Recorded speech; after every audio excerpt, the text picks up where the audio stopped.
Silvia García, soy neuróloga jefa de investigación clínica del Centro Médico Nacional 20 de noviembre y vamos a abordar un tema que espero les sea de su agrado. Les agradezco mucho el tiempo que dispensen a esta y profundamente la invitación a la que fui objeto. Bueno, pues el objetivo que tengo con ustedes es presentarles un enfoque fisiopatológico de los fenómenos en pacientes con migraña y todo el reto que significa su diagnóstico y tratamiento. A continuación describo cada una de las fases con las que vamos a trabajar esta presentación. Empecemos con los conceptos epidemiológicos y genéticos de la migraña.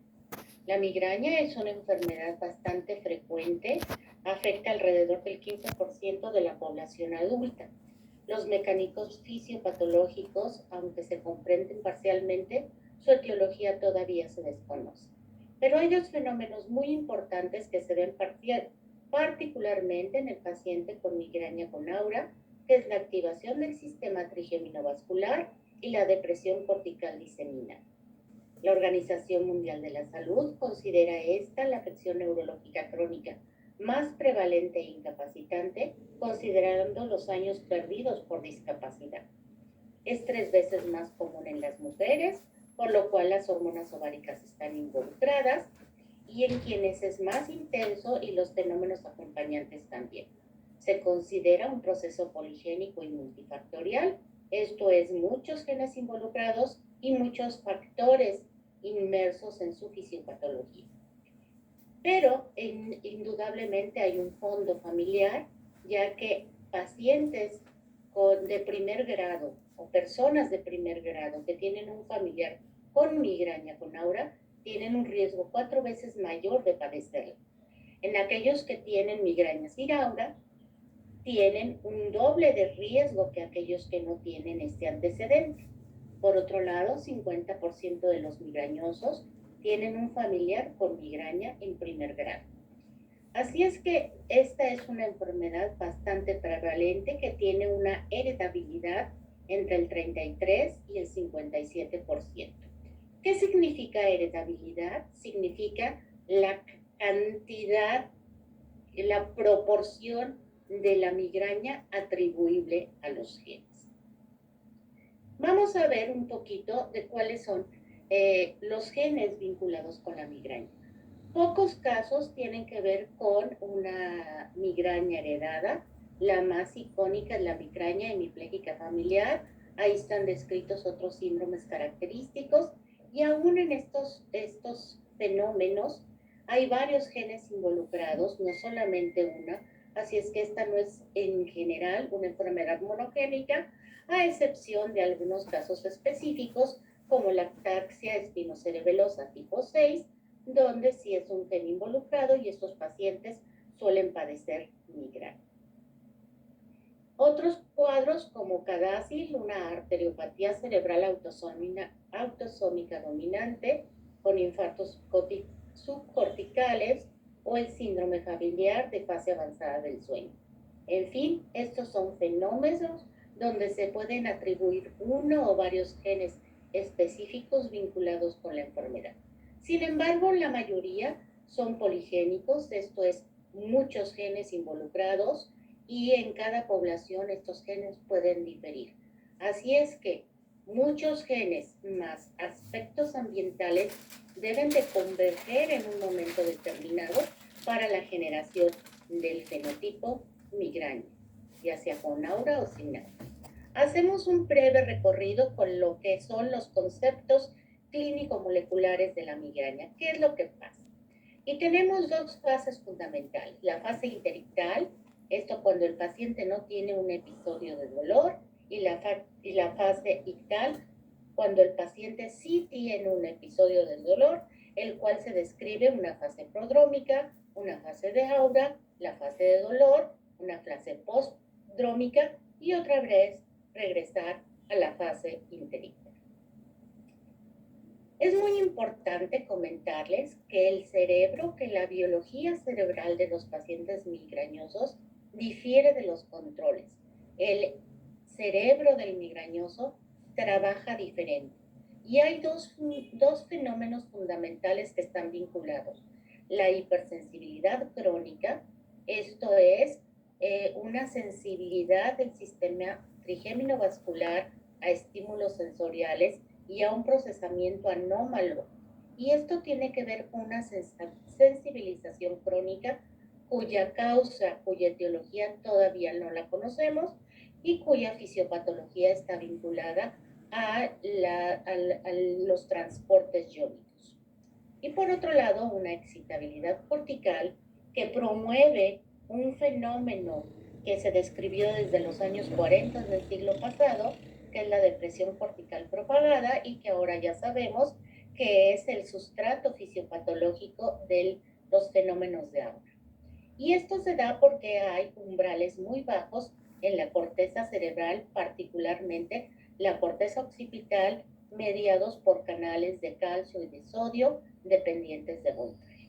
Hay varios estudios funcionales que han demostrado estas modificaciones. Y quiero insistir, la biología cerebral de los migrañosos difiere a los que no lo son. De tal manera que los estímulos que normalmente pueden producir migraña, como son trastornos del ánimo o como son fenómenos externos, calor, olor, frío, condiciones adversas, prolongación en la ingesta de alimentos, todo eso puede producir migraña, pero solo en los migrañosos. En otros pacientes puede producir otro tipo de molestias, incluso de dolor de cabeza, pero la migraña solamente se puede generar en los migrañosos. Y estos cambios se pueden detectar también a través de estudios eléctricos. Aquí les pongo todos los cambios que se han observado en el paciente migrañoso, tanto en la fase interictal, o sea, cuando no tienen episodios de dolor, como justo antes del dolor y después del dolor.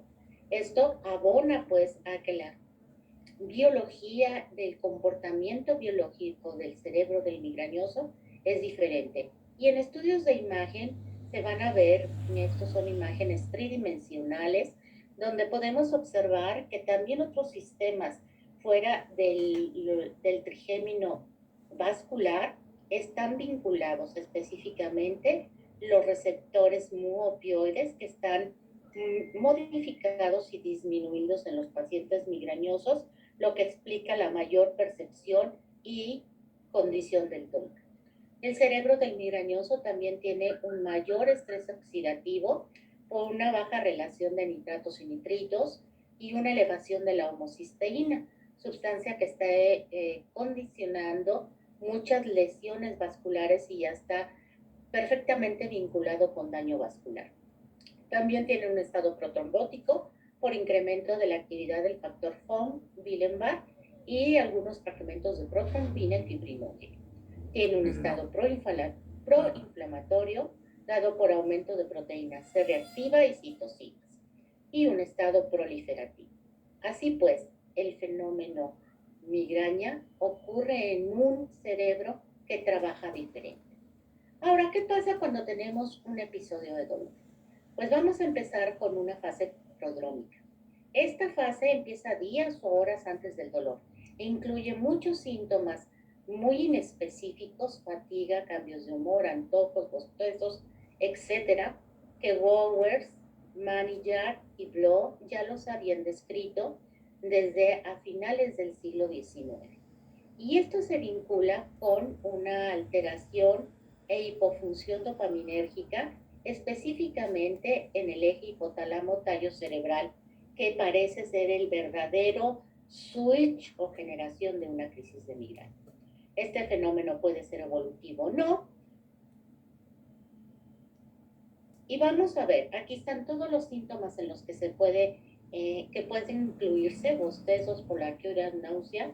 Aquí vemos que es el hipotálamo y sus conexiones con el sistema límbico, con el mesencéfalo y con la corteza cerebral, los principalmente vinculados.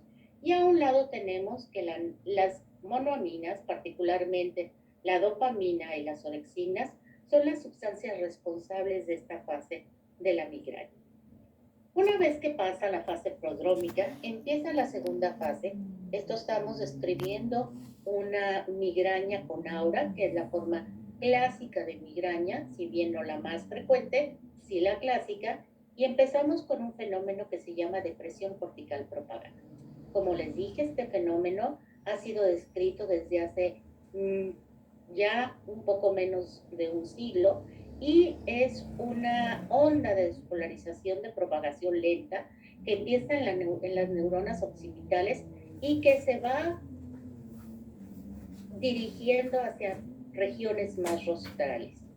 Esto es por flujos iónicos masivos y es una propagación eléctrica que se acompaña de oligoemia. Aquí es donde tenemos los fenómenos de aura, los fosfenos, acúfenos, por eso son fundamentalmente visuales. Vean en esta diapositiva, podemos ver cómo se ve en vivo este cambio. Obviamente estos colorcitos son efecto del aparato que hace cambios de acuerdo a la funcionalidad del flujo sanguíneo. Y como les dije, los cambios de sodio y calcio, dependiendo de potasio, hacen una liberación masiva transitoria de glutamato y esta modificación.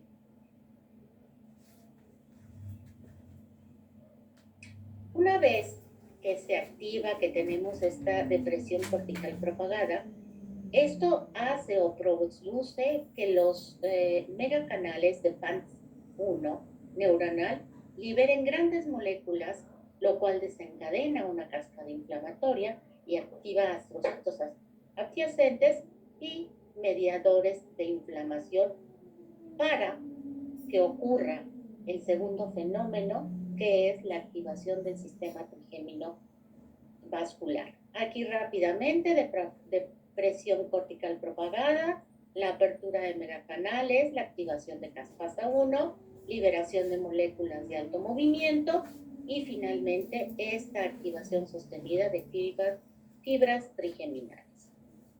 Si aquí la podemos suspender, si aquí la podemos evitar, evitaremos el dolor.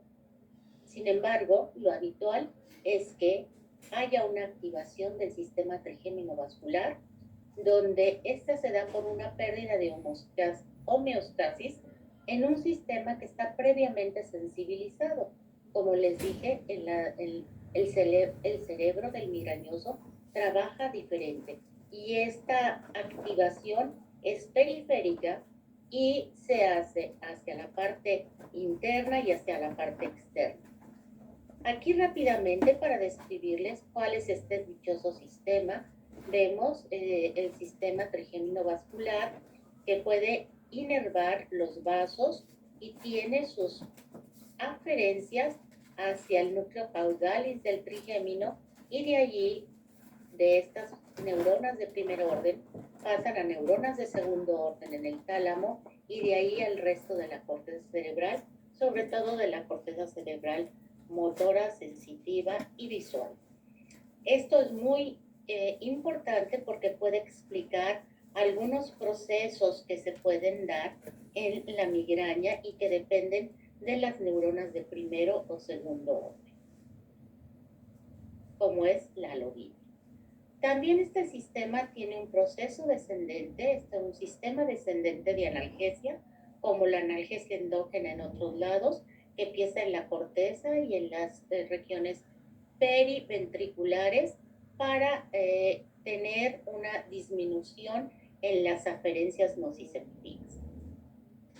Bien, una vez que se activa, la señalización de neuronas perivasculares es por mediadores endógenos, entre lo que destacan el óxido nítrico, el péptido relacionado al gen de calcitonina, desde ahora le vamos a decir CGRP, y este es un componente sumamente importante en esta cascada. La sustancia P, neuroquininas, el péptido activador de adenosina ciclasa hipofisiaria. Otra vez, previa sensibilización. Y esto se acompaña de otro fenómeno que es la inflamación neurogénica. Y en la inflamación neurogénica, el péptido relacionado al gen de calcitonina, CGRP, es el principalmente involucrado. Este tiene otras funciones, tiene 3 receptores, 1, 2 y 3, y es un metabotrópico. A través de adenilciclasa incrementa el AMP cíclico y produce vasodilatación. Además, la generación y la producción y perpetuación de otras sustancias vasoactivas. Así es que la migraña es un fenómeno neurovascular donde esta sustancia es responsable de la perpetuación de la inflamación. Sin embargo, no es la única. Serotonina está muy estrechamente vinculada. Aquí vemos los 3 receptores principalmente. Quiero que les pongan mucha atención, una B, uno D y uno F, porque son los que están vinculados con triptanos y diptanos. Sustancia P, que es un importante vasodilatador, el factor de crecimiento neuronal, el óxido nítrico, que ya les había comentado, las prostaglandinas, que son parte del catabolismo del ácido araquidónico, y la capsaicina, que tiene que ver más con receptores de tipo sensibles a cambios físicos más que a cambios químicos. Entonces veamos rápidamente el fenómeno ictal. Empieza con un cerebro propicio para esto, luego una fase premonitora donde ya hay una activación hipotalámica fundamentalmente, luego la activación trigeminovascular, depresión cortical propagada, la apertura de megacanales, la activación de caspasas y luego una serie de eventos que producen edema vasogénico, que producen activación vasogénica, y hasta que terminamos en una fase prodrómica que se parece mucho a la fase inicial o premonitor. ¿Cómo diagnosticamos esta enfermedad? Pues la diagnosticamos a partir de la historia clínica. ¿Y qué es lo que tenemos que saber? Pues saber perfectamente cómo se comporta la enfermedad en su historia natural. Aquí tenemos un esquema muy sencillo, las 2 fases interictales, la fase premonitoria, el aura, la cefalea y el postdrom. Y ya les he comentado cómo se comporta el cerebro en cada uno. ¿Qué es lo que tenemos que hacer?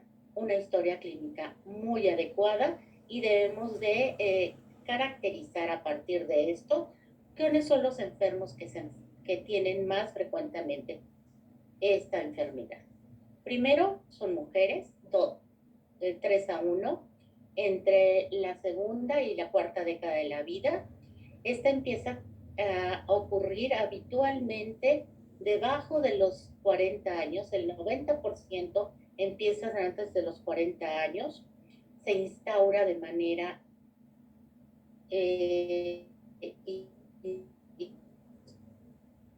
y después son episodios de dolor que duran de 4 a 72 horas. Se localizan hemicraniano o holocraniano, sobre todo en niños suele ser holocraniano, debe de durar de 4 a 72 horas, habitualmente es pulsátil e intensa, y suelen agravarse con la luz, el ruido, olores y el calor.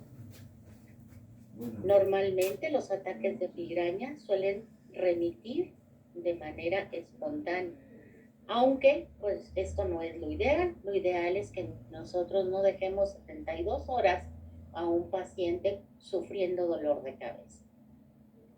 Así es que, de acuerdo a los criterios de la clasificación internacional de las cefaleas de 2018, es una cefalea recurrente que se manifiesta por al menos 5 crisis de cefalea que dura de 4 a 72 horas y que tenga náusea y o vómitos, fotofobia y fonofobia. Vean que la intensidad y la calidad del dolor no son criterios indispensables para el diagnóstico.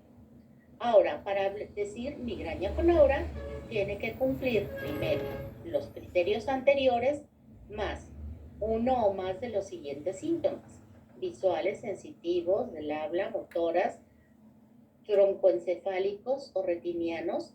Esta es la fase que habíamos hablado de aura. y al menos 3 de las siguientes características, que aquí están descritas y que no voy a abundar por lo importante. La Asociación de Cefaleas, la Asociación Internacional de Cefaleas, habla de banderas rojas. Entonces, miren, todo aquel paciente que tenga más de 50 años, que tenga antecedente de cáncer, inmunosupresión, anticoagulado, que tenga una cefalea persistente, que empeora progresivamente, que su cefalea que tenía de toda la vida ahora cambiaron sus características, que empezó de manera súbita o que tiene signos neurológicos, debe ser estudiado con mucha meticulosidad. Y esto se le llama banderas rojas. O sea, es que hay que ser cuidadoso con el diagnóstico. Tenemos biomarcadores de migraña. Desafortunadamente no los tenemos.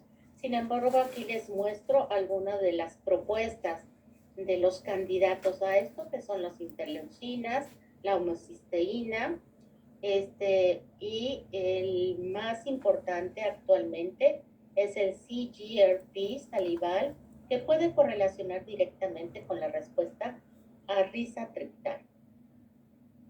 También tenemos el glutamato plasmático y el líquido cefalorraquídeo, que puede estar incrementado en pacientes con migraña, y la disminución de serotonina y su baja disponibilidad, que también está muy vinculada con eso. Sin embargo, todos estos biomarcadores son muy sensibles, pero completamente inespecíficos.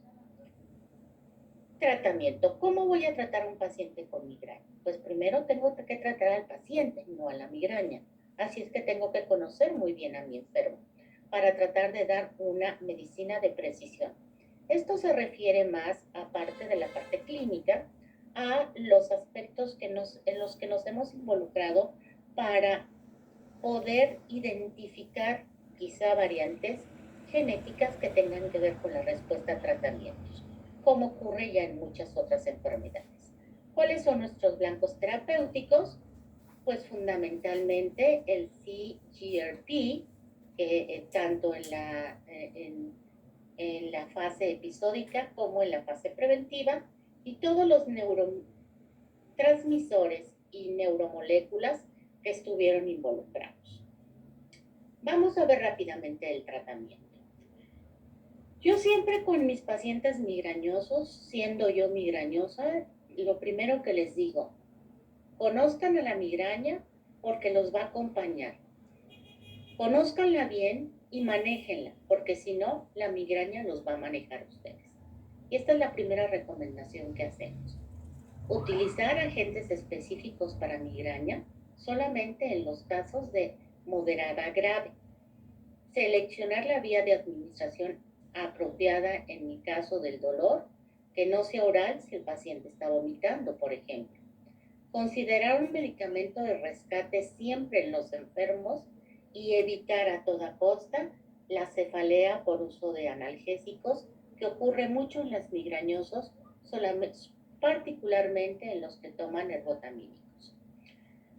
Un ataque de migraña leve es aquel que no tiene náuseas o vómitos y que no se incapacita. Un moderado a severo es que tiene con o sin vómito y que tiene afección funcional. Esto es, no se puede desempeñar en las actividades que estaba realizando. Y el estado migrañoso, que es más de 72 horas con un episodio de migraña que no cede a pesar de tratamiento adecuado y adecuadamente proporcionado. ¿Cuáles son los analgésicos simples para estos ataques leves que no necesitan un antimigrañoso particular? Pues aquí se los pongo, todos estos sirven igual. La experiencia lo que me ha enseñado es que los pacientes van cambiando, que ya no les responden con aspirina y ahora van con diclofenaco y luego vuelven a regresar a la aspirina, y entonces cada enfermo tiene, pero todos ellos tienen la misma eficacia. Vean la cantidad de bibliografía que lo avala. Ahora, ¿cuáles son los tratamientos específicos para el episodio de dolor?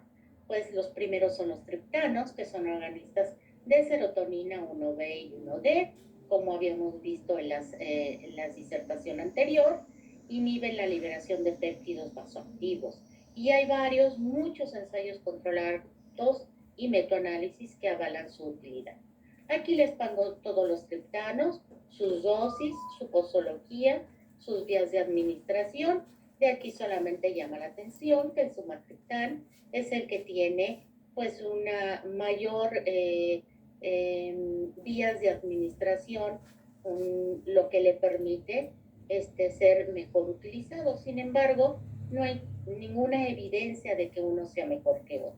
Los ergotamínicos, que todos los conocemos, que todos los hemos administrado, bueno, pues tenemos dos básicamente, la dehidroergotamina, que tiene varias vías de administración, cuya utilidad está completamente demostrada y cuyo efecto alguna vez se le vinculó a un efecto vasoconstrictor como su principal forma de mecanismo de acción.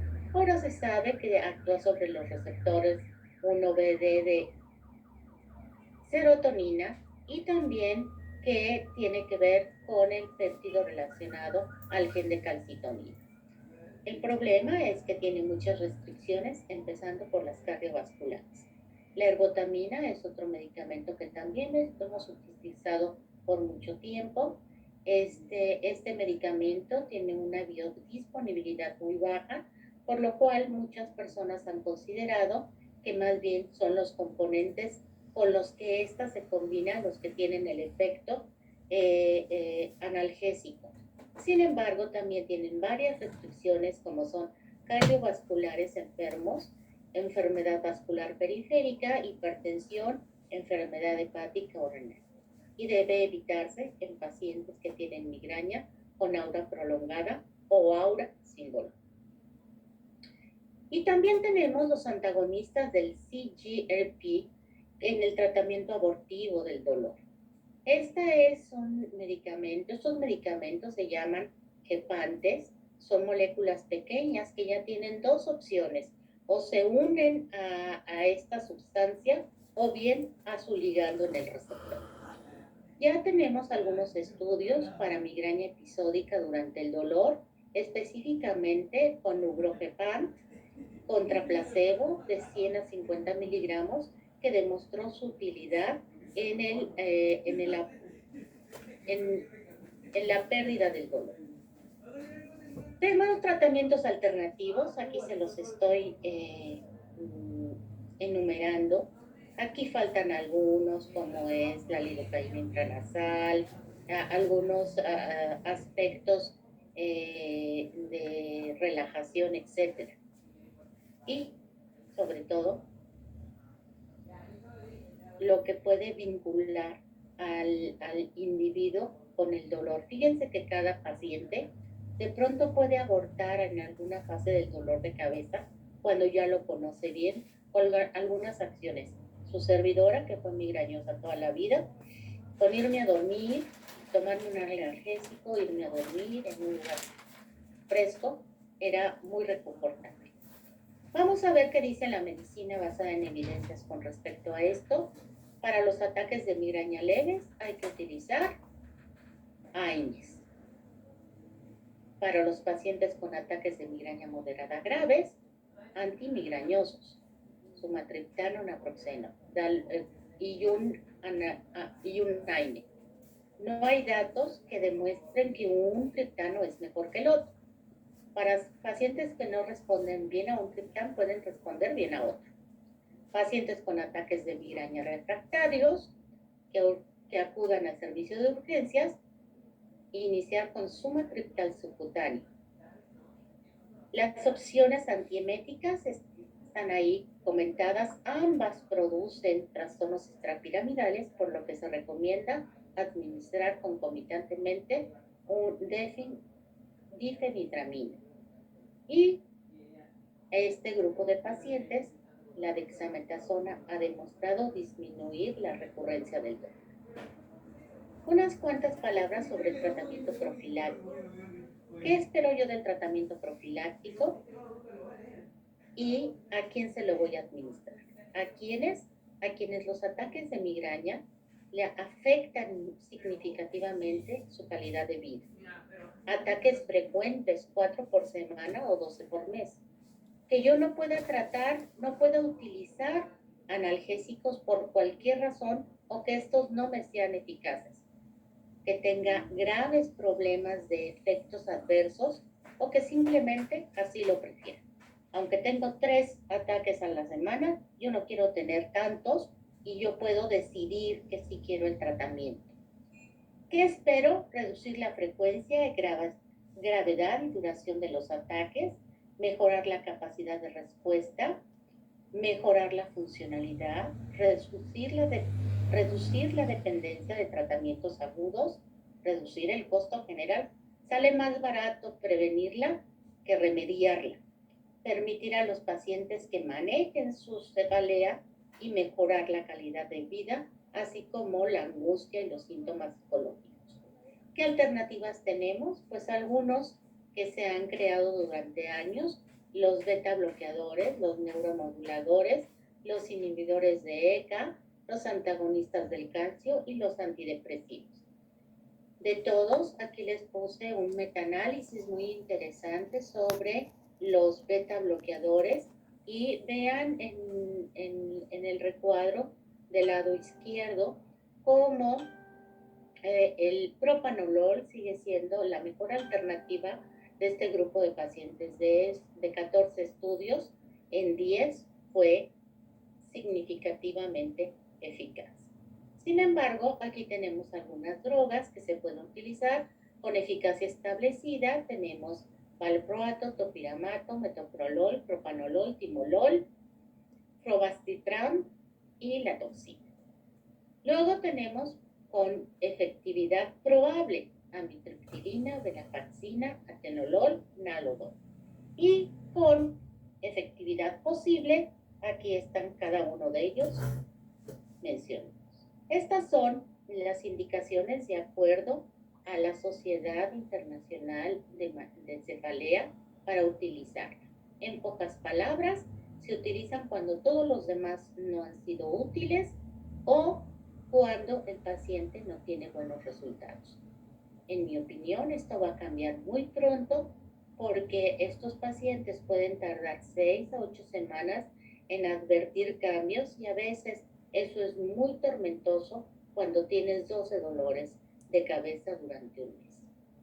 Vamos a ver específicamente galcanezumab porque es el que yo personalmente conozco más. Sin embargo, no es el único. Quiero decirle que hay varias formas farmacéuticas, varias alternativas de este grupo de medicamentos. Este es el primer estudio que me quiero platicarles. Es un estudio que se hizo con esta sustancia. Vean en la pequeña gráfica del lado izquierdo cómo fue un estudio de 3 brazos con 2 con el medicamento a 120 y 240 miligramos respectivamente y los controles con placebo. Y lo que quiero que vean en la gráfica del lado derecho es como en la gráfica en la curva de arriba se ve como el placebo tuvo discreta mejoría y el galcanezumab tuvo una mejoría sustancial desde las primeras semanas del tratamiento. Estos fueron los efectos indeseables. La mayoría tuvieron que ver con la administración, ya que son de administración subcutánea.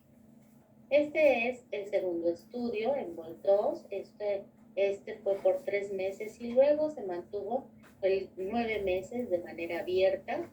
Vean que la mayoría de los pacientes tuvieron un beneficio significativo desde el primer mes de la administración. En esta gráfica podemos ver perfectamente que tanto con 240 como con 120 tuvieron una mejoría que se juntó para ambos a los 6 meses. por lo cual la dosis de mantenimiento se estipuló en 120 miligramos al día. Ese es el último que les voy a comentar, que tiene que ver con una migraña crónica. Esta es una forma especial de dolor de cabeza donde los pacientes suelen tener dolor más de 15 días a la semana, perdón, más de 15 días al mes, y 12 de estos días es por migraña. Estos pacientes también fueron evaluados de la misma manera, placebo y galcanezumab, 120 y 240 miligramos, y entonces esta administración es mensual, es una dosis mensual, y también vemos cómo hubo una diferencia sustancial en la mejoría de estos enfermos y que al final ambas dosis fueron similares. Pues, como conclusiones, la migraña es un trastorno multifactorial con alta heredabilidad. Cada individuo tiene una susceptibilidad especial, su sintomatología y comorbilidad son claves para poder diagnosticar y darle las mejores alternativas a los pacientes. Tenemos ya cambios fisiopatológicos que hemos evaluado, como hemos platicado durante esta charla, y tenemos locus de susceptibilidad. Sin embargo, está lejos de ser una enfermedad monogénica. La sensibilización central y la hiperexcitabilidad neuronal son fundamentales en la biología del paciente migrañoso, de tal manera que solamente los pacientes migrañosos pueden generar cefalea con migraña. Tenemos criterios para su diagnóstico y el tratamiento puede ser abortivo, profiláctico. Ya tenemos tratamientos diseñados ex profeso para la migraña, lo cual nos da pues una mejor oportunidad para estos enfermos. Pues este es el comercial, este es nuestro laboratorio de secuenciación de neurogenética y secuenciación masiva. Y si toda la ciencia no les sirve, pues pueden ir a Galicia a la celebración de la romería Dos Cabezas en honor de Nuestra Señora de la Armentería, bajo cuya advocación se pide la sanación de los dolores de cabeza. Ahí está. Muchas gracias.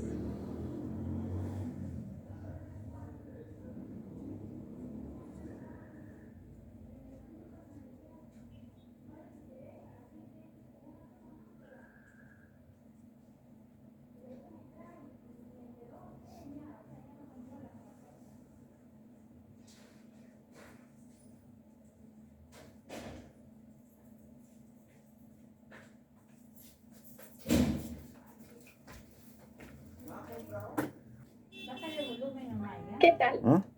Bienvenidos ya a esta sección de preguntas y respuestas. Ya está aquí con nosotros la doctora Silvia García. Hola, doctora, ¿qué tal? ¿Cómo está? Hola, ¿qué tal, Moni? ¿Cómo estás? ¿En qué puedo servirte? Es un placer estar con ustedes. Igualmente, doctora, es un placer para nosotros. Y bueno, hay muchas preguntas, doctora. Yo creo que le damos inicio a ellas para abarcar la mayoría de las preguntas que están surgiendo. Doctora, nos preguntan, ¿cuál es el mejor triptano para el manejo de las crisis migrañosas? Bueno, mira, los metaanálisis, estos son los estudios bien elaborados y ejecutados para poder evaluar la utilidad de los triptanos, no han demostrado que uno sea mejor que otro. De hecho, se ha demostrado que yo puedo responder bien a uno y mal a otro, y que cuando respondo mal a uno en particular, puedo cambiar por otro y puedo tener eficiencia y eficacia del tratamiento. Entonces, no hay ninguno mejor. ¿Cuáles son los puntos en los que nos debemos de basar para elegirlos? La vía de administración. Hay triptanos donde tienen varias vías de administración: subcutánea, sublingual, intramuscular, etc. Nasal incluso. Hay triptanos que solamente tienen vía oral, y en los pacientes que tienen mucha náusea y mucho vómito, son una muy mala alternativa. El mensaje final es que ciertamente las casas farmacéuticas predominan su producto sobre los demás, sin embargo no hay ninguna evidencia que uno sea mejor que otro. Eso es, doctor. Entonces hay que estar muy atentos a la selección del paciente, ¿no? Y lo que el Y la paciente... vía de administración. La vía de administración se hace fundamental para elegir uno sobre otro. Perfecto. Doctora, ¿por qué funcionan los ergotamínicos en la fase del dolor? Bueno, pues mire, los ergotamínicos son medicamentos que se han usado desde hace muchísimo tiempo para la migraña y han sido eficaces. Sin embargo, la eficacia que inicialmente se le atribuyó a su función vasoconstrictora, desde hace ya varias décadas se sabe que no esa es la razón por la que estos medicamentos funcionan. La razón es porque actúan sobre los receptores de serotonina 1B y 1D como lo hacen los triptanos. El problema de los ergotamínicos es, primero, que la dehidroergotamina se ha demostrado que sí tiene utilidad.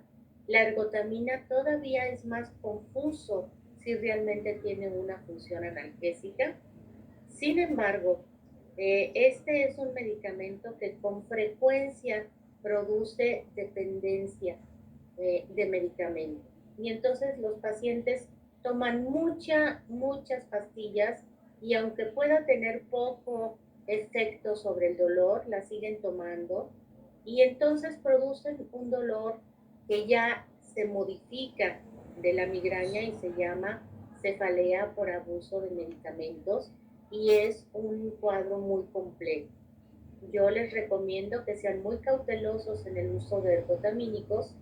Me queda claro que es el medicamento más accesible, más económico, pero hay que ser prudentes de que el paciente no esté tomando de más y de que realmente sea eficaz.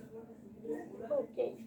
Y siguiendo con las preguntas de los tratamientos, doctora, de ciertos medicamentos, nos preguntan sobre las ventajas de los gepantes contra los tratamientos convencionales con el manejo profiláctico en la migraña.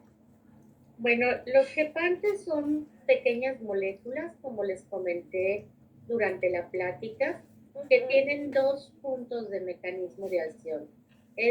Unos actúan sobre la molécula, sobre el pepto relacionado al gen de calcitonina, y los otros sobre su receptor. En la fisiopatología, que espero les haya quedado claro, esa fue mi intención, pues nos dimos cuenta que esta molécula, el péptido relacionado al gen de calcitonina, es un punto fundamental para la generación del dolor y de la inflamación o edema neurogénico. Entonces, ¿cuál es, digamos, si no la ventaja, la particularidad? La particularidad es que este medicamento, así como los dictantes, fueron generados, incluso los triptanos, fueron generados exclusivamente para manejo de migraña. En cambio, los ergotamínicos, los analgésicos convencionales, pues no fueron diseñados en este propósito. Nos falta el tiempo de evaluación, pero hasta ahorita los gepantes han sido una alternativa muy atractiva para el manejo de migrañas graves. Como les dije, hay indicaciones muy específicas para utilizarlos. Y doctora, hablando de los episodios reincidentes, nos preguntan si hay algunas diferencias entre la migraña tensional y la cefalea tensional, o hay alguna otra diferencia. Es decir, quizás lo que nos quieren preguntar es si las diferencias entre cefalea y migraña solamente nos la dan las reincidencias. No, la cefalea tensional es una forma de cefalea primaria. Se llama cefalea tipo tensional, así de manera muy elegante, y es una cefalea que también puede ocurrir episódicamente y regresar. ¿Cuál es la diferencia? Sus características. La cefalea de tipo tensional suele ser frontal, o bien temporal, o bien occipital, o bien en toda la cabeza. Y como les dije, la migraña tiende, sobre todo en adultos, a ser hemicraniana. También puede ser bilateral, pero tiende a ser hemicraniana. La otra característica de la migraña es que la calidad o la cualidad del dolor es pulsante, pulsante. El paciente siente como que le está pulsando la cabeza. Y en la cefalea de tipo tensional, el paciente siente como que le están apretando la cabeza. Los síntomas neurovegetativos, aunque se pueden presentar en ambas, son mucho más frecuentes en la migraña y mucho más evidentes, digamos, mucho más prominentes. Entonces, hay diferencias muy importantes clínicamente entre unas y otras y no está bien tratar una como otra. Ahora, hay cuadros mixtos. Hay personas que pueden tener migraña y tener cefalea hipotensional. También los pacientes con migraña, cuando están expuestos a una situación de estrés, de angustia, de ansiedad, tienen la posibilidad de generar una crisis migrañosa. Entonces, aunque son cuadros diferentes, son cuadros que pueden estar estrechamente vinculados. ¿Cuál es entonces la actuación del médico en esto? Distinguir los fenómenos. ¿Cuáles son tensionales? ¿Cuáles son migrañosos? ¿Cuáles están prevaleciendo? Para darle el mejor tratamiento al enfermo. Muy bien, yo creo que ahora que lo menciona, doctora, esta diferencia y que nos toca hacer esa diferencia, quizás aquí cabe un poco preguntar sobre estos dolores de cabeza, estas cefaleas que dan cuando el paciente tiene o tuvo COVID, que es una de las preguntas que surgen aquí. Bueno, la cefalea por COVID es una cefalea secundaria. Hemos hablado de las cefaleas primarias, que son básicamente 4. Esta entra dentro de las cefaleas secundarias. Esto es secundario a una infección viral. Es una cefalea diferente. Ahora es muy compleja, mucho más compleja de lo que habíamos advertido, porque resulta que primero es el síntoma neurológico más frecuente entre los enfermos con COVID. Segundo, si tú ya padecías dolores de cabeza tensional, migrañoso, de cualquier naturaleza, y te dieron una infección por COVID, el dolor de cabeza suele ser más intenso y más molesto del que tenías normalmente. Ahora, durante el proceso agudo, pues está claro que tienes todas estas manifestaciones respiratorias, gastrointestinales del COVID, y aparte el dolor puede ser muy persistente y de intensidades de moderada a intensa, y se deben de tratar en este momento como un proceso infeccioso viral. Sin embargo, aquellas personas que ya dejaron el COVID y se quedan con dolores de cabeza, este es el reto que tenemos ahorita los médicos. ¿Por qué persiste el dolor de cabeza después de que se ha uno curado o ha dejado atrás la fase aguda del COVID? En este momento la indicación es darle medicamentos, los que les llamamos AINES, esto es aspirina, ibuprofeno, manejarlos. Sin embargo, todavía hay mucho de lo que tenemos que aprender sobre esta cefalea post-COVID. Bastante, ¿verdad, doctora? Sí, estamos en esos tiempos. Nos restan unos minutitos, muy poquitos. Y nos preguntan si usted ha tenido experiencia con el uso de los anticuerpos o en anticuerpos monoclonales. Aún reducido porque acaban de, bueno, todas las oportunidades que están en los primeros meses de su introducción a México. He tenido, si acaso, dos o tres pacientes, porque además los criterios son muy específicos, pero realmente hasta ahora los resultados son casi espectaculares. Sin embargo, ojo, hay que darle tiempo. Todas las medicinas necesitan tiempo para poderlas ubicar en su contexto de utilidad para manejar cualquier enfermedad, obviamente incluyendo las migrañas. Así es, doctora. Y bueno, quedan en el chat muchas preguntas, hay mucha participación, pero lamentablemente el tiempo siempre se nos agota. Aquí